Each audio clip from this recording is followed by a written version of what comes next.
संयम के 30 वर्ष पूरे। आचार्य श्री लब्धि वल्लभ सुरीश्वर जी की अमृतवाणी से भक्त हुए भाव विभोर। सिरोही से आध्यात्मिक ऊर्जा से भर देने वाली खबर सामने आ रही है। पूज्य आचार्य श्री लब्धि वल्लभ सुरीश्वर जी महाराज के दीक्षा एवं संयम जीवन के 30 वर्ष पूर्ण होने के पावन अवसर पर सिरोही के कालत्री स्थित उज्ज्वला फार्म हाउस मंदिर परिसर में भव्य आध्यात्मिक प्रवचन का आयोजन किया गया। इस अवसर पर बड़ी संख्या में श्रद्धालु उपस्थित रहे और गुरुदेव की अमृतवाणी का लाभ प्राप्त किया। मंदिर परिसर का शांत और दिव्य वातावरण, पक्षियों की मधुर चहचहाट और हल्की बारिश के फुहारों के बीच आचार्य श्री के ओजस्वी और आत्मस्पर्शी प्रवचन ने उपस्थित श्रद्धालुओं को भाव विभोर कर दिया। पूरे परिसर में भक्ति, श्रद्धा और आध्यात्मिक ऊर्जा का अद्भुत संगम देखने को मिला। अपने प्रवचन में आचार्य श्री लब्धि वल्लभ सुरीश्वर महाराज ने कहा कि मनुष्य का वास्तविक उत्थान बाहरी उपलब्धियों या भौतिक सफलताओं में नहीं, बल्कि अपने भीतर की यात्रा को पहचानने और निरंतर साधना करने में निहित है। उन्होंने अनुभव, विचार और द्रव्य जैसे आध्यात्मिक सिद्धांतों का सरल और सहज भाषा में विस्तार से विवेचन किया। आचार्य श्री ने श्रद्धालुओं को आत्मचिंतन, सजगता, विचारों की शुद्धि और नियमित आध्यात्मिक अभ्यास को जीवन का हिस्सा बनाने की प्रेरणा दी। उन्होंने कहा कि आध्यात्म कोई कठिन मार्ग नहीं, बल्कि दैनिक जीवन में अपनाई जाने वाली सरल, सकारात्मक और परिवर्तनकारी जीवन शैली।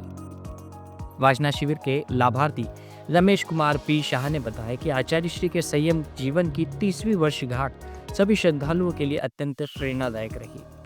उनके तप, त्याग, संयम, करुणा और ज्ञानमय जीवन से हजारों लोग धर्म और आत्मबोध की राह पर आगे बढ़ने की प्रेरणा प्राप्त कर रहे। प्रवचन के बाद आचार्य श्री ने सभी श्रद्धालुओं को मंगल आशीर्वाद प्रदान किया।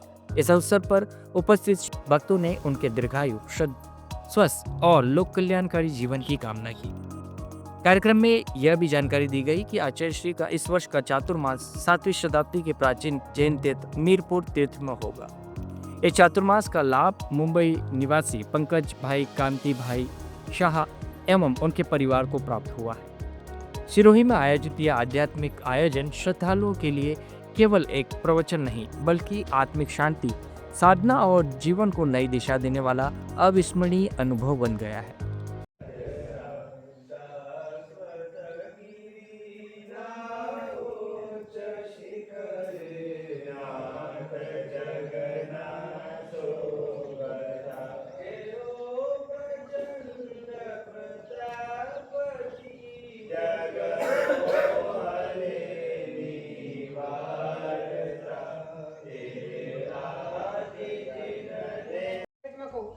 તો પોતાના આગ્રહો છોડતા જવાના અને પોતાના વિશે જાગૃત થતા રહેવાનું। આ બંને પ્રયત્નો કરવાથી અનંતાનુબંધી અને મિથ્યાત્વ બંને ઉપર પ્રહાર થાય। આગ્રહ છોડો એટલે અનંતાનુબંધી પર પ્રહાર થાય, પોતાના વિશે જાગૃત થાય એટલે મિથ્યાત્વ પર પ્રહાર થાય, બંને ઉપર પ્રહાર થાય એટલે ધ્યાન એટલે મિથ્યાત્વ પર પ્રહાર અને સામ્ય એટલે અનંતાનુબંધી પર પ્રહાર થાય। બે ઉપર પ્રહાર થાય એટલે ભીતરનો આત્મા પ્રગટ થાય।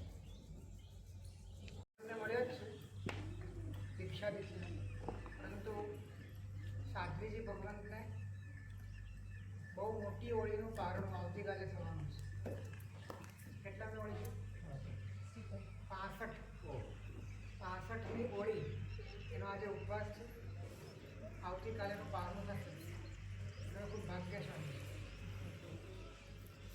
સર્વમંગલ મંગલમ સર્વ કલ્યાણ કારણમ પ્રધાન